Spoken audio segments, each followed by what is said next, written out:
Thank you very much, ladies and gentlemen, for the opportunity to speak to you today. So, I was wondering if I was going to start off with this or finish it with it, but I'm going to basically start with this. I want you to envision cannabis. When I say cannabis, what's the first thing that comes to mind, right? Generally somebody that's smoking or reefing. I want you to stop when you go to the supermarket, okay? And you're looking at potatoes, or you're looking at lettuce, or you're looking at these other vegetables, right? What's the first thing that comes to mind when you look at a potato? Vodka. It's not vodka for me, it's potato chips, other things like that. Now, cannabis generally is attributed with, that one side.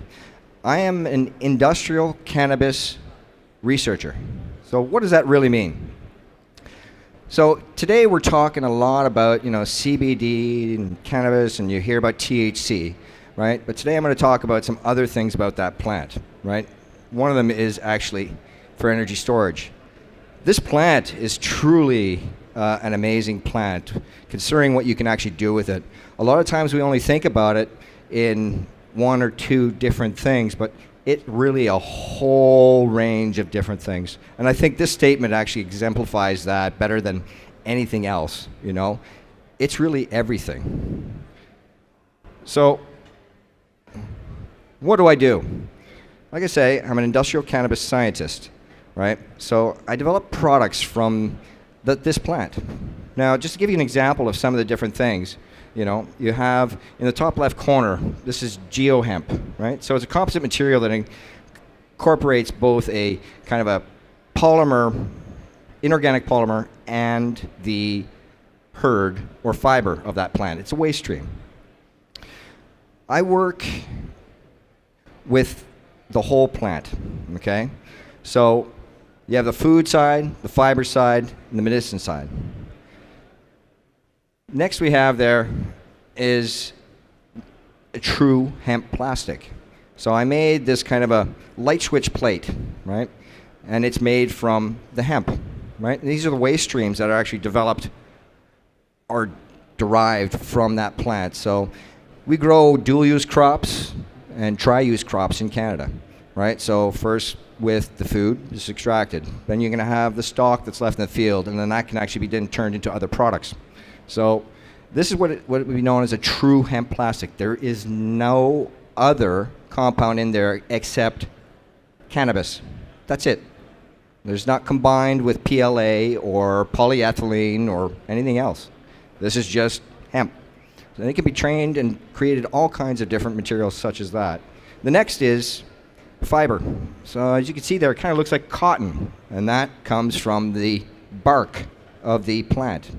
And that is for textile materials. It can also be used for composite materials, so car parts, plane parts, other things that way. Delignification processes. Bottom left-hand corner is actually a paint and stain, right?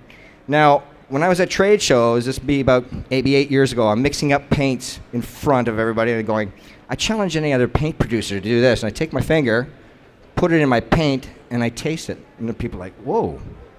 And I'm saying, how can I do that? Well, that's actually an expired food-grade hemp oil.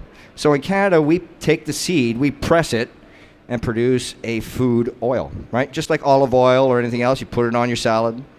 Now, when it goes off, and there's some waste products that are generated in this field, so when it goes off, we're saying, well, what can we do with it? Well, we can create plastics with it. We can create paints and stains. Now, that color as well, and that fence still looks like that today. That's about 10 years old.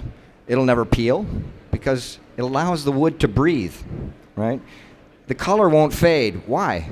Because I use natural earth pigments, right? So they're UV permanent, right? So when I stuck my finger into that mix of paint, and when I was going in my mouth, I knew what was there. It's just essentially dirt and old oil. The next one is carbon foam. Now, I've been working, like I say, in these fields, and one of the products that people may have heard of is called hempcrete, right? Hempcrete's great. I make great buildings with it. It's, it's breathable. It has all kinds of antibacterial properties. It's It's a beautiful building system, monolithic. It can replace all those other building products that you have out there. So instead of think of your wall as drywall and then vapor barrier, then insulation, then your outside sheathing and the thing, this can do all that. Replaces all those segments.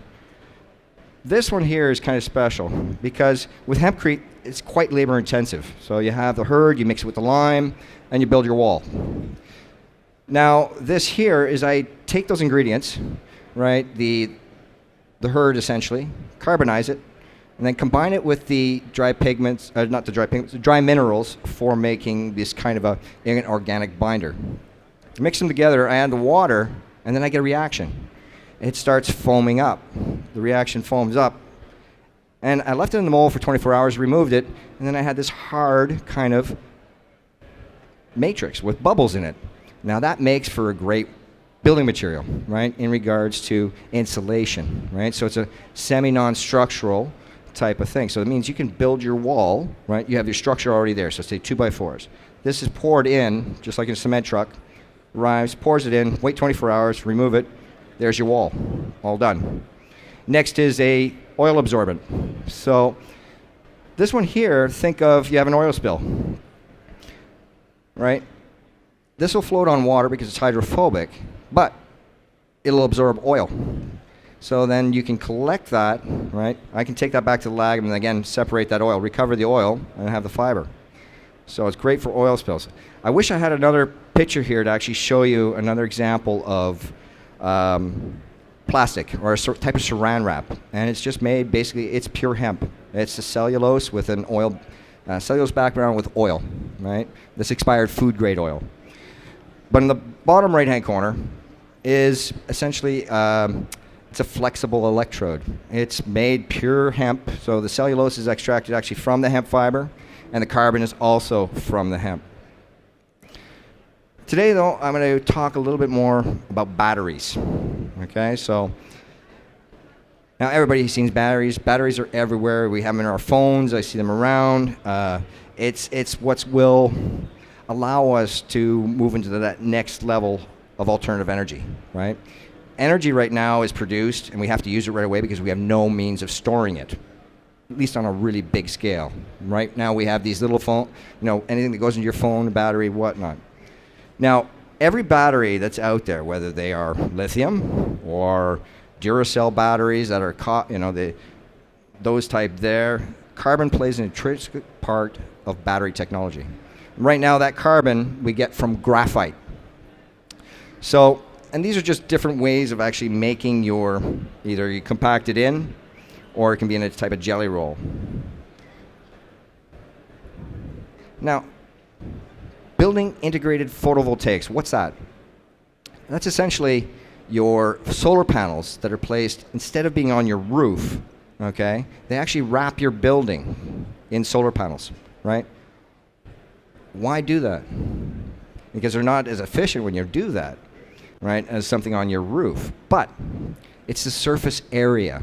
Keyword takeaway right now is surface area. On these, they can compensate for the angle, okay, of which they become more efficient by wrapping it over the whole side of the building. So that's what a BIPV is. Now, something else that is, I'm jumping around a little bit here, so it's got you thinking about solar panels and surface area. Next, I want you to start thinking about trees or biomass or grass. When you look at a tree and you say to yourself, what is that? Well, a tree essentially is really a battery, if you think about it. Because what Mother Nature is doing, okay, she's taking carbon dioxide out of the atmosphere, using photosynthesis, taking the carbon, releasing oxygen. Now that carbon is then locked up in this plant. And that carbon is essentially energy, right? Because when we take that tree and say cut it down, burn it, we release the energy, okay? Now, it's been found just a while ago that actually trees generate electricity, right? Kind of neat. So you can walk up, plug your light into the tree. It sounds very kind of bizarre, but it actually is true. You know, it generates a small voltage and a small amperage, and you can actually generate electricity from that.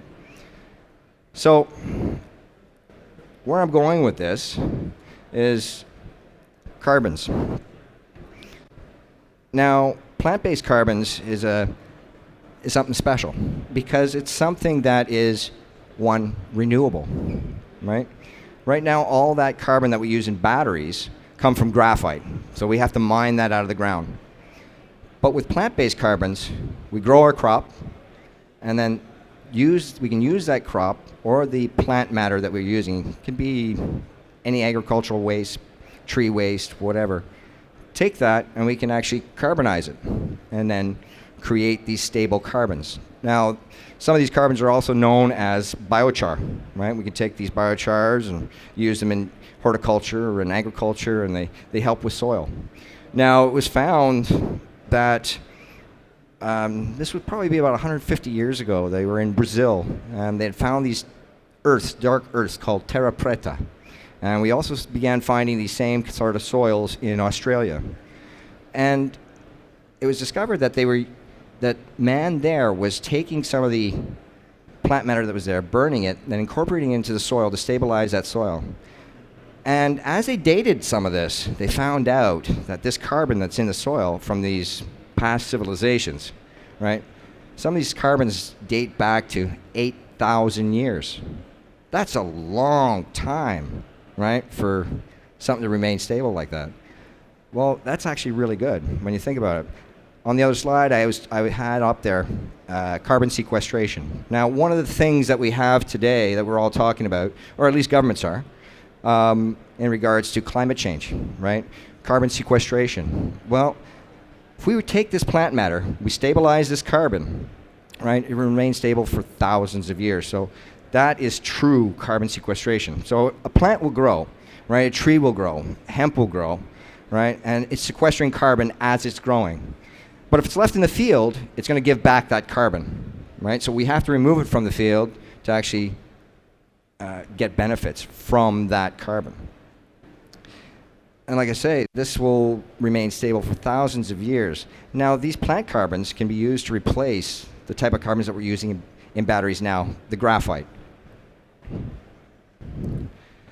So, as I said, I'm a research scientist, and I was playing around with my materials, and this here is essentially just a lime-based binder. So it's that type of cement that they use in hempcrete.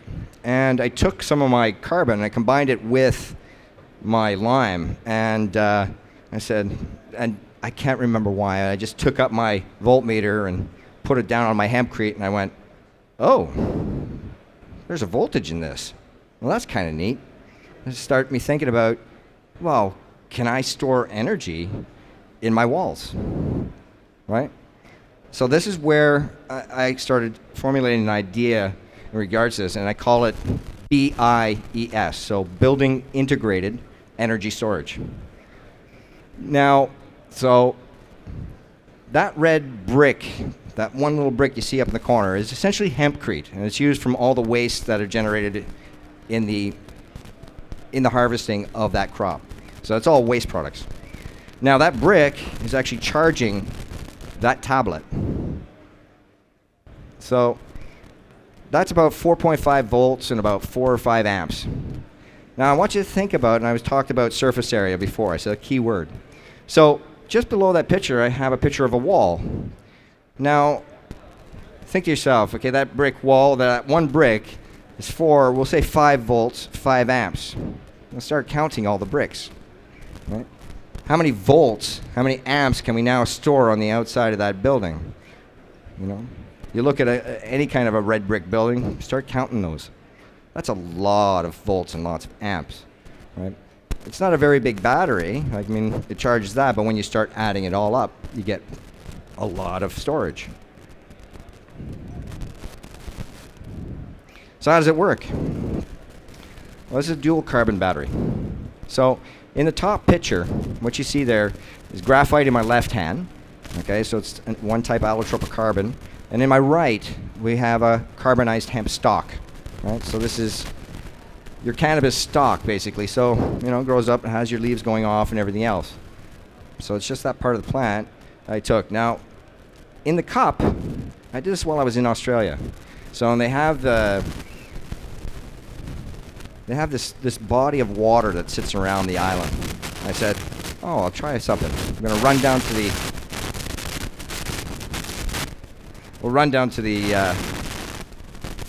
the beach, and I scooped up a cup of water. And I took my 2 pieces of carbon and I put it into that water, and it turned around and turned on that light. I don't know how well you can see that, but it's 2 pieces of carbon in salt water.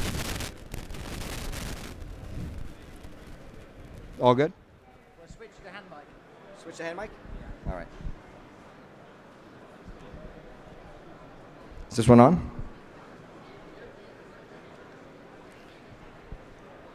So as you can see, the 2 pieces of carbon in the salt water is generating a current that can turn on that LED light.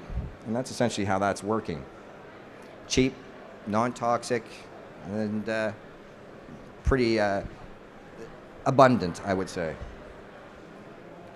So I'm not the only one that's actually been working on this. There are others around the planet that have began looking at carbon as a replacement for some of the things. So this one here is a manganese hydrogen battery based on the same principles of what I just showed you. So each of those plates are actually carbon, but they're functionalized in different ways, right? So that you're able to use it. And that is actually we can create this in whatever size, okay? And functionalize it in many different ways to get different charges, different voltages, and that thing, and based on the electrolyte that you're using. So, flow batteries and quinones. Flow batteries are run a little bit differently than your traditional type of batteries that you see, right? This is essentially, think of 2 giant tanks, right? In each tank, okay, you have a different liquid. And right now there are flow batteries out there, but they use some heavy metals in them, and they're quite efficient. This one, though, was developed by Harvard or Texas A&M, one or the other. And they're using basically a solution of quinones and bromine on the other side. And they can actually generate that current and then feed from that. The other interesting thing here is, like I say, carbon, right, plays a very important part in all these technologies. If you take a look, there's 2 electrodes. The porous carbon is on each side, right? And that's what allows then that storage of energy. Now, you're saying, well, quinones, what's important about that? Well, in nature, they play a very important role in that electron transfer process, right, of photosynthesis. Now, so there's some rhubarb, because they actually extracted the quinones from rhubarb. Well, what do quinones have to do with hemp? Well, again, playing around, when I started reading about quinones, I started thinking to myself and thinking, what is it about quinones? And I said, well, I discovered that under alkaline conditions, okay, and in the presence of air, cannabidiol, CBD, which is what we have right here everywhere that people are using for medicine, right, can oxidize to a quinone. Now, that quinone then, okay, with graphite or carbon, right, makes a green battery. So your CBD can also be used for fuel, not necessarily only for medicine or other things that way. So you can see how this plant is truly incredible as to its versatility as to what it can actually do and use. So I think right now, I think CBD fuel might be a little bit expensive, but you want to put that in your car. But it's something that is interesting, and we can think about saying, there's going to be waste generated one day from CBD market. It might go bad. Well, what else can we do with it? Well, there's batteries. Thank you very much.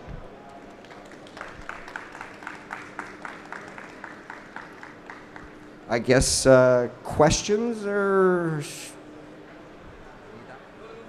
you're looking for mine? Anybody? Oh, Jesus. That one up strong. Hi. So yes, you illustrate that you can generate a potential difference using hemp, CBD, whatever. That's fine. Well, I can do that with a lemon and a potato as well. What exactly is the capacity of those batteries? What is the efficiency and all that? Because that's where it gets interesting or not. Because people are not making batteries out of potatoes. So the potato question. Yeah, I love this one. Well, for one, the potato can't be recharged. The lemon can't be recharged, right? Once that's gone, it's gone. People ask me a lot sometimes about its capacity or, the size of which. And this is why I said pay attention to surface area. So the government of the United States has actually tasked some of the researchers to say, pack as much energy as you can into this little tiny battery, right? And that's what they did with lithium. They're doing a great job, but it's very expensive. Remember I also said there was another key word that I wanted you to pay attention to, was surface area, right? Surface area, okay, think about it for a moment. All the surface area in this building. You're asking me about capacity. Well, with hemp, I'm going to basically use a number or a name. It's called a farad. It's a way of measuring this sort of thing. On basically something the size of a stamp, okay? So about the size of a stamp, I can actually store, okay, about a quarter of an amp, so 250 milliamps, okay, on the size of a stamp, okay? Now, okay, so the size of a stamp is about 2.5 centimeters or 2.5 centimeters.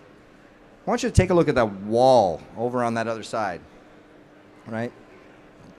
That wall, right, how many square centimeters are on that wall all around us? And I just told you that we can put about 140 farads, in this sort of material. Now, I should also mention that hemp is about 140 farads, okay, per gram, okay? Another biomass that's also very interesting that I've been working with is bagasse. So that's a sugarcane. So bagasse is essentially the waste product that's generated from the sugarcane industry. And I think there's a little bit of sugar on this planet. I'm not exactly sure where, but it's probably somewhere. It's a lot. Now, the farads, when you carbonize sugarcane, you'll get about 300 farads per gram, right? So different biomasses will actually have different capacities when you're actually storing them. Now, the other interesting thing that I think people need to start thinking about is in carbon and how we use it. I'm going to try and get you to visualize this for a moment. I was down in Australia. They take the bagasse, okay? They put it into, this is for generating electricity. They take it and they combust it, okay? So, and that's how they're generating electricity. They're burning it. Now they're releasing then the carbon dioxide and everything goes back to the atmosphere and blah, blah, blah. I'm saying, okay, let's take that same kilo of bagasse, okay? And instead of combusting it, we convert it to these stable carbons. Okay, so we're turning it into that black, basically it's charcoal. Now, I say to them, okay, I can create these electrodes, and I can take solar energy, I can store it in there. These carbons, as well, as I already explained, are stable for not years, not decades, not centuries, but millennia, right? Supercapacitors, okay, have a charge and discharge cycle somewhere between, well, it's theorized, I don't think anybody's gotten there yet, but it's about 1 million charge cycles. 1 million. Put this in perspective for a second. Okay, your car battery, okay, that everybody drives around with, lead acid, it has a charge-discharge cycle of about 500. Okay? Now, this carbon, if I can actually store that solar energy or alternative energy or even hydroelectric energy, store it up in these carbon panels, over the next 100 years, how much more energy am I getting out of that same carbon as to the one I just combusted? Right? You're going to get a lot more energy out of that. And you've also stabilized that carbon. Carbon is now sequestered. It's not going back into the environment. It's in a stable place and being used to store carbon. Instead of taking that tree, burning it, instead of burning it, right, it all goes up. You get lots of energy right there.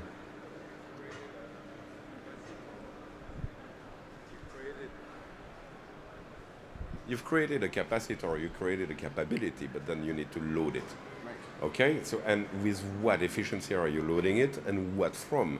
So that's always the same issue. Right. Well, right, your efficiency. As I was saying, okay, where are you getting it from? Well, you can get it from solar, you can get it from wind, you can get it from hydro, okay, any of those. And its efficiency is as efficient, okay, and even more so than the carbon we're using today from graphite.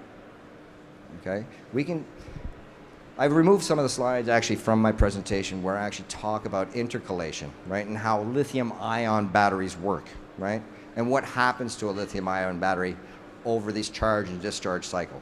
Okay, so graphite is used in your carbon in these batteries, lithium-ion batteries. All your phones and everything else all have graphite in them, right? How it works is you have lithium ions. The lithium ions then place themselves, okay, between the sheets of graphene that's in that, okay? And this is how it's used. And over time, though, those cells kind of bloat, and then eventually your battery, it becomes no good, right? So sometimes it's not always necessarily a question of capacitance, because like I say, you can achieve basically some of the same things with these carbons. Where it comes down to is really that charge and discharge cycle, right? So, and what you're using, the efficiency of the charge, right? Well, you get the same charge efficiency, right? You can get up to 98%, right? And it can be maintained over that charge cycle, right? So that manganese hydrogen battery, some of the tests that they did on that one, I believe it was somewhere between 5,000 and 10,000 charge discharge cycles. And it maintained that efficiency, okay, over that 10,000. So, and again, these carbons don't necessarily have to be dug out of the ground. They can be grown out of the ground. So when we're balancing some of these things and some of these questions, you know, I may not be able to put as much energy into that brick battery there, but because of that surface area, it doesn't really matter, right? So, you know, you got highways, for example, all that tar that runs along the road. Well, imagine creating this supercapacitor right underneath that road, layers of carbon, and you line the road with solar panels. Hey? Well, I haven't done it yet, so I wouldn't say it's a failure yet. So some may have tried it, but I don't think they've actually achieved certain things. Listen, lots of things have been tried in the past and then said, oh, doesn't work. And then somebody else comes along and says, oh, here you go, fix the problem. So what was a failure in the past may be the future in the future. Right? Other questions? We should never stop, right, investigating. That's the beauty of science, right, is that we never stop. Always keep looking. Always look for those answers. Always trying to find those answers. I mean, I can remember that question in regards to cholesterol. You know, back in the 50s or something, they did some testing on rabbits and said, oh, the rabbit died. You know, and they found out, oh, well, they can't metabolize it. But nobody went back to check that out until, I think it was like a decade ago, and they said, oh, we tested on the wrong creature. Actually, cholesterol in people, they're actually good cholesterols in people. Oh, you go ahead and eat that butter, it's good for you now, you know. But it took 40 years before we reinvestigated that. So some of these things, you know, it's just a question of looking at it a little bit differently. I think, you know, if we can actually store energy, you know, in some of our things, using that surface area, we can compensate a lot of this. And if we're looking at carbons differently than the way in the past, so instead of burning it, we're carbonizing it and using it to store energy, I can take coal from the ground, anthracite, right? Prepare it in a certain way, and then actually use it, instead of burning it, we use it to store energy, right? We create the solar panels or wind, whatever. Hydroelectric is great. I mean, it's probably one of the cleanest forms of energy on the planet, but right now, what is society doing? They use this energy, but we have to use it right away because we have no storage, right? Grid storage is not there. But we could balance these peaks and flows from energy generation if we had a way of storing it. So we have solar panels. Okay, solar panels are great during the day, but there's no sun at night. So what do? We have to use that energy, but boom, it's gone. If we have a way of storing that, then what shines during the day you can use at night because of that battery, right? And if we can, salt water is maybe not the best electrolyte, right? It doesn't compete with something like lithium. But again, if you have the surface area, who cares, right? It's a green product. I mean, it's salt water, right? I mean, and all these products as well. The hemp, it's a biomass. You can take this material, that can crunch up that material, that brick, crunch it back up, either reactivate it or throw it in a farmer's field, and it's fertilizer, right? Try doing that with a lithium battery, right? And these are questions as well that we're going to have to address very, very shortly with the number of electronics that we have, all these electronics, all these batteries that we have with lithium, you know, and the other compounds that are cobalt. You know, what are we doing with those right now? We're throwing them in the garbage. Well, one generation or two generations later, they're going to have to deal with that, right? We got to be thinking about green alternatives to storage generation, and that's what I'm kind of suggesting. Is just, you know, thinking a little bit outside that box, right? Because we're a very disposable society. I probably have to let you go, so I'm being told I'm done. Thank you. Thank you.